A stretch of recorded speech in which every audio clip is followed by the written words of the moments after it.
Amazing. Now, speaking of Wellness Wednesday, there are new dietary requirements that are being rolled out across the U.S. aiming to improve nutrition and address rising health concerns nationwide. From updated recommendations on what to eat or how much to consume, these guidelines could impact everything from school lunches to nutrition programs. So joining us now to break it all down on what's changing, we have Jennifer McDaniel Nutrition Therapy. Jennifer, welcome back to Show Me. Lovely to be here. Yeah, I mean, you just said it, right? These are nutrition policies to help nutrition programs, but they also can influence us at an individual level. However, I might say not one client of mine has ever come in and said, well, the dietary guidelines, most people get their information online, social media, you know, whether that's good or bad or, you know, whatever. But yeah, we're breaking it down today. So just in case, and what I didn't realize about these was obviously I have seen the pyramid, I've seen the dietary guidelines in schools, but I never really knew that this rolls out every 5 years. Yes, every 5 years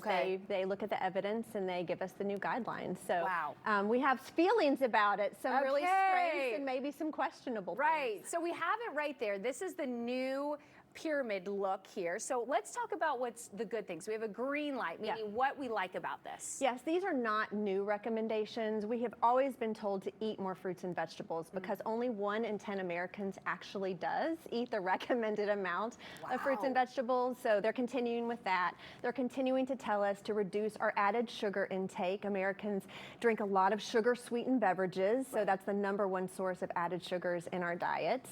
And they're continuing to encourage us to eat less highly processed foods. Now, ultra processed, highly processed, I mean, spinach, like spinach, frozen spinach is a processed food. So processed is kind of a weird word for us to really understand, but really what they're telling us is eat more foods in their natural form.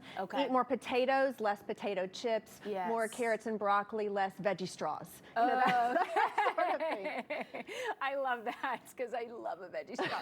Okay, what about the yellow light? So there's some things that might proceed with caution. Yeah, I mean, they're telling us to eat more protein, 50 to 100% more protein than previous guidelines have taught us.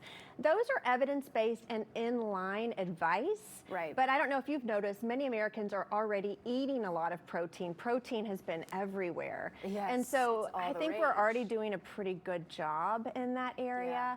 And so it's always important that we personalize any macronutrient, especially protein, to our age, to our goals, you know, to our disease history. And so it's just important that, yes, we might need to be eating, some people might need to eat more protein, but we still want to personalize that recommendation. Okay, and then there is one thing on this here that we want to really maybe, we're worried about, a red light perhaps. Yes. So saturated fat. Now they are telling us that we should keep our saturated fat. Saturated fat is the type of fat that is not good for heart health. It is clearly evidence-based.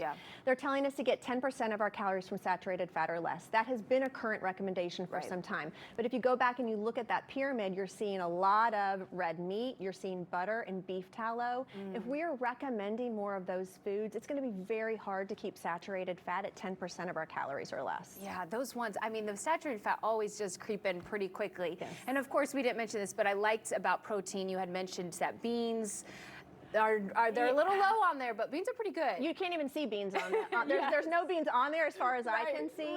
Plant protein. So if we're talking about getting more protein, as a dietitian, I always recommend balancing animal and plant protein out. Plant proteins give us fiber. 95% of Americans do not get enough fiber in their diet.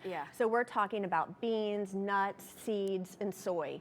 Really good ways to get our plant protein that also have fiber. Wow. Well, Jennifer, I could talk to you all day. I just find this stuff so interesting. But of course, you can learn more from Jennifer by going to McDaniel Nutrition Therapy. We'll have all the information right there on your screen. And she even has a Substack with more here in Human Wellness. As always, learn more at kck.com/showme. Thank you so much, Jennifer, for joining us today. I love beans.